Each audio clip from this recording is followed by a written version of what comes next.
আপনাদের সদিচ্ছা কেন দর্শনগুলোকে ঠেকাতে পারলো না?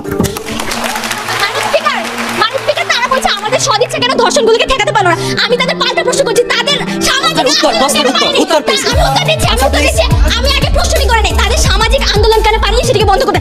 মাদ্রাসা ছাত্র ভিএস কলেজ ছাত্রীদের হাড্ডাহাড্ডি লড়াইয়ের আজকে দ্বিতীয় নম্বর পর্ব পর্যন্ত আপনার কেতাতে বলছি, এই পর্যন্ত যতগুলো ধর্ষণের বিচার হয়েছে, এই পর্যন্ত যতগুলো ধর্ষণের বিচার হয়েছে, সবগুলো গণমাধ্যমে না আসলে তনু হত্যার মতো অসংখ্য ধর্ষণের ঘটনা আমাদের আড়াই থেকে যদি জনগণ সচেতন হয় সেটা প্রচার না করতে। আজকের পর্বে পুরাই জ্বলে উঠবে মাদ্রাসা ছাত্ররা, কলেজ ছাত্রীরা কম নয়। যে বক্তব্য শুনলে আপনাদের রক্ত পর্যন্ত গরম হয়ে যাবে। আপনার কোশ্চেন, এটা তো বায়োলজি ক্লাস, আপনি আমাকে কোশ্চেনটা করেন। আপনি যখন বিভিন্ন উদাহরণ টেনে এই জিনিসটাকে নিয়ে আসেন, তখন কেন আপনি এটিকে প্রাধান্য দিচ্ছেন না, যেটা একটু মস্তিষ্ক হিসেবে কাজ করছে জাতির জন্য? আচ্ছা ধন্যবাদ। তাহলে আমি তাদেরকে কোশ্চেন করে যাই, আপনারা প্রত্যেক মানুষের মস্তিষ্কে কিভাবে রাজনৈতিক সদিচ্ছার মাধ্যমে সহিংসতা দমন করার চিন্তাধারা ঢুকিয়ে দিবেন, এগুলো আপনারা উত্তর দিবেন মানে স্পিকার। আসসালামু আলাইকুম ভিউয়ার্স, আশা করি আপনারা সবাই ভালো আছেন। নতুন ভিডিওতে সবাইকে আবারো স্বাগতম। ভিউয়ার্স, এখানে বেশি কথা বলে সময় নষ্ট করব না, ডাইরেক্টলি আমরা ভিডিও ফুটেজে চলে যাব, কারণ ওখানে মাদ্রাসা ছাত্র ভিএস কলেজ ছাত্রীদের হাড্ডাহাড্ডি লড়াই চলতেছে এবং রক্ত গরম করা কিছু বক্তব্য কথা শোনাবে মাদ্রাসা ছাত্ররা এবং কলেজ ছাত্রীরা কম নয়। যে বক্তব্যটি শুনলে আপনাদের রক্ত গরম হয়ে যাবে। চলুন ফার্স্টে আমরা কলেজ ছাত্রীরা কিভাবে হুমকা দিতেছে এই বক্তব্যটি শুনে আসি। মাননীয় স্পিকার, আজকে তার 10টা অস্ত্র মজুদের কথা বলছেন। মাননীয় স্পিকার, তাদের জ্ঞাতার্থে বলছে এই 10টা অস্ত্র কারা এনেছিল? আপনারা এনেছিলেন, ভুলে গেছেন সেটি? আপনারা এনেছিলেন, মাননীয় বিরোধী দল, আপনারা এনেছিলেন। মাননীয় স্পিকার, তারা বলে গেলেন আমাদের সংজ্ঞায়নে ভুল। আমরা কেন দমনকে আমরা নিয়ন্ত্রণ বলেছি? মাননীয় স্পিকার, দমনকে নিয়ন্ত্রণ বলেছি এই জন্য, জঙ্গিবাদ এবং সহিংস উগ্রবাদ কখনো সম্পূর্ণরূপে নির্মূল সম্ভব নয় এবং তারা নিজেরাও কখনো সামাজিক সচেতনতা দিয়ে সেটিকে সম্পূর্ণরূপে নির্মূল করতে পারবে না। এটি একটি বৈশ্বিক সমস্যা, যেহেতু বৈশ্বিক সমস্যা নির্মূল করা সম্ভব নয়, তাই আমরা নিয়ন্ত্রণের কথা বলছি। মাননীয় স্পিকার, যেন অধিকাংশে নিয়ন্ত্রণ হয়ে আসে। মাননীয় স্পিকার, আজকে বিরোধী দল কোন সামাজিক আন্দোলনের কথা বলছে? যে সমাজে ধর্ষকের সাথে দিচ্ছে, ধর্ষকের সাথে বিয়ে যায়, যে সমাজে চাঁদেও নাকি মানুষকে দেখা যায়, যে সমাজে অতি সহজে বিশ্বাস করা যায় বিলের নোংরা জলে ডুব দিলেও নাকি রোগ সেরে যায়, যে সমাজে ধর্ষকের মুক্তির দাবিতে আন্দোলন হয়, আজকে সেই সমাজে সচেতনতা দিয়ে তারা জঙ্গিবাদকে রূপে। মাননীয় স্পিকার, আচ্ছা আপনাদের সদিচ্ছা কেন দর্শনগুলোকে ঠেকাতে পারলো না? তারা বলছে আমাদের সদিচ্ছা কেন ধর্ষণগুলোকে ঠেকাতে পারলো না? আমি তাদের পাল্টা প্রশ্ন করছি, তাদের সামাজিক আমি আগে প্রশ্নই করে নাই, তাদের সামাজিক আন্দোলন কেন পারিনি সেটাকে বন্ধ করতে। আপনার কেতাতে বলছি, এই পর্যন্ত যতগুলো ধর্ষণের বিচার হয়েছে, এই পর্যন্ত যতগুলো ধর্ষণের বিচার হয়েছে, সবগুলো গণমাধ্যমে না আসলে তনু হত্যার মতো অসংখ্য ধর্ষণের ঘটনা আমাদের আড়াই থেকে যদি জনগণ সচেতন হয় সেটা প্রচার না করতে। এই কথাটাই বলছি, আজকে এই যে এত শতাধিক মিডিয়া চলছে, শতাধিক টিভি চ্যানেল আছে। মাননীয় স্পিকার, এই সদিচ্ছাটি কার ছিল?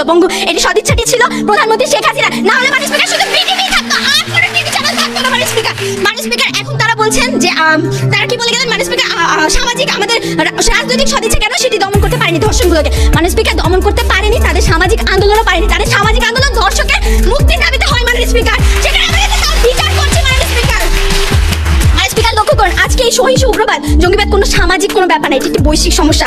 এখন মাননীয় স্পিকার, এই বৈশ্বিক সমস্যাকে আমরা কিভাবে মোকাবেলা করব? বৈশ্বিক সমস্যা আন্তর্জাতিক চাপ প্রয়োগ করে মোকাবেলা। ভিডিওটা স্কিপ না করে ফুললি দেখে থাকুন, সামনে কিন্তু আগুন লেগে যাবে। সন্ত্রাসবাদ জঙ্গিবাদ মোকাবেলায় বাংলাদেশের পাশে আছে যুক্তরাষ্ট্র। মাননীয় স্পিকার, শুধু তাই নয়, চীন ভারতে বাংলাদেশকে সহযোগিতা করবে।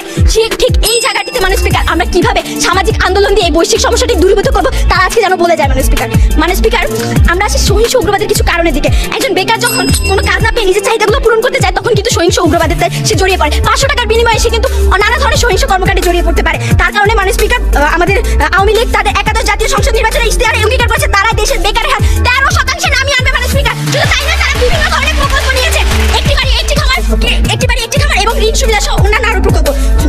মাননীয় স্পিকার, লক্ষ্য করুন, গত 18 জুন ডিবেট ফর ডেমোক্রেসি সম্প্রীতি মানুষের জন্য ফাউন্ডেশন আয়োজনে সহিংস উগ্রবাদ প্রতিরোধ এবং আন্তঃধর্মীয় সম্প্রীতি সংগ্রামে সহিংস উগ্রবাদ প্রতিরোধে 10টি সুপারিশ করা হয়। এর মধ্যে দ্বিতীয়টি ছিল সরকারকে অন্যান্য রাজনৈতিক দলগুলো থেকে সহিংস উগ্রবাদ ও জঙ্গিবাদ পৃষ্ঠপোষকতা একমত ভিত্তিতে কর্মকৌশল ঠিক করা, আইএসের পৃষ্ঠপোষকতায় জঙ্গিদের পরাশক্তি সম্পন্ন দেশগুলোকে সম্পৃক্ততা বন্ধ করা এবং রাজনৈতিক চাপ এবং আন্তর্জাতিক চাপ প্রয়োগ করা। এই আন্তর্জাতিক চাপ প্রয়োগ করা কিভাবে সামাজিক আন্দোলন ভূমিকা রাখবে একটু বলে যাবেন প্লিজ।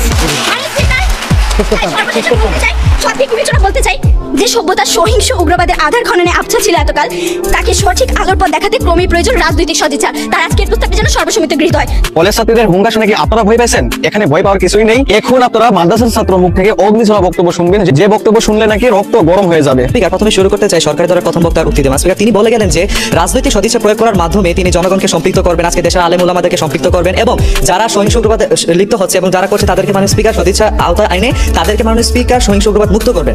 তো সেই ক্ষেত্রে কথা হচ্ছে আপনি যখন এই সদিচ্ছা বাস্তবায়ন করতে যাবেন তখন আপনি সদিচ্ছার অংশটুকু সেই সমাজের সেই অংশটুকুই গ্রহণ করবে যারা আপনার রাজনৈতিক মতাদর্শের উপর নির্ভরশীল এবং আনুগত্যশীল। কিন্তু যারা আপনার রাজনৈতিক মতাদর্শের উপর আনুগত্যশীল নয় তারা কিন্তু কশিকাল আপনাদের এই সদিচ্ছা গ্রহণ করবে না। মাননীয় স্পিকার আজকে সরকারি দলের দ্বিতীয় বক্তাকে কোয়েশ্চেন করেছিলাম যে রাজনৈতিক সদিচ্ছা এবং রাজনৈতিক দায়িত্ববোধের ব্যাপারে তিনি কিন্তু সঠিক উত্তর দিতে ব্যর্থ হয়েছেন। মাননীয় স্পিকার আমি আপনাকে দেখে দিয়েছি যে রাজনৈতিক সদিচ্ছা কি এবং রাজনৈতিক দায়িত্ববোধ কি। মাননীয় স্পিকার জনগণের জন্য বাজেট প্রণয়ন করা এটা হচ্ছে সরকারের দায়িত্ব কর্তব্য এবং বাজেট থেকে টাকা লুট না করা সেটা হচ্ছে সরকারের সদিচ্ছা। মাননীয় স্পিকার আজকে তৃতীয় বক্তা বলে গেলেন যে বেকারত্বতার কথা, বেকারত্বতার অভাবে নাকি মাননীয় স্পিকার সহিংস উগ্রবাদ হয়েছে। তারা তাদেরকে প্রশ্ন করতে চাই নিব্রাস মীর মুবাশশির তারা কোন ধরনের বেকারত্বের শিকার ছিল। মাননীয় স্পিকার আমরা যদি পৃথিবীর ইতিহাসের দিকে লক্ষ্য করি তাহলে কিন্তু আমরা দেখতে চাই মাননীয় স্পিকার যুগে যুগে কিন্তু মাননীয় স্পিকার শান্তিপ্রিয় মানুষের সংখ্যা বেশি ছিল এবং এখনো আছে।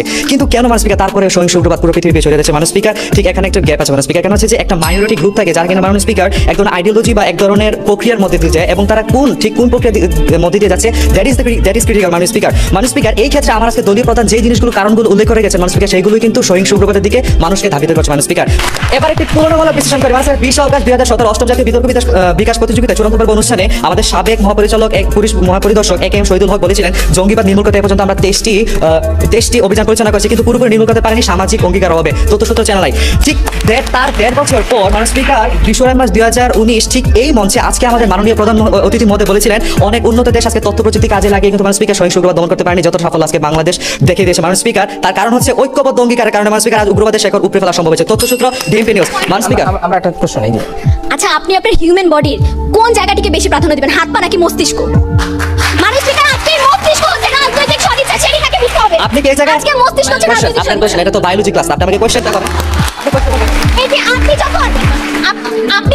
আপনি যখন বিভিন্ন উদাহরণ টেনে এই জিনিসটিকে নিয়ে আসেন তখন কেন আপনি এটিকে প্রাধান্য দিচ্ছেন না যেটা একটু মস্তিষ্ক হিসেবে কাজ করছে জাতির জন্য? আচ্ছা ধন্যবাদ। তাহলে আমি তাদেরকে কোশ্চেন করে যাই আপনারা প্রত্যেক মানুষের মস্তিষ্কে কিভাবে রাজনৈতিক সদিচ্ছার মাধ্যমে সহিংস উগ্রবাদ দমন করার চিন্তাধারা ঢুকিয়ে দিবেন এগুলো আপনি উত্তর দেবেন।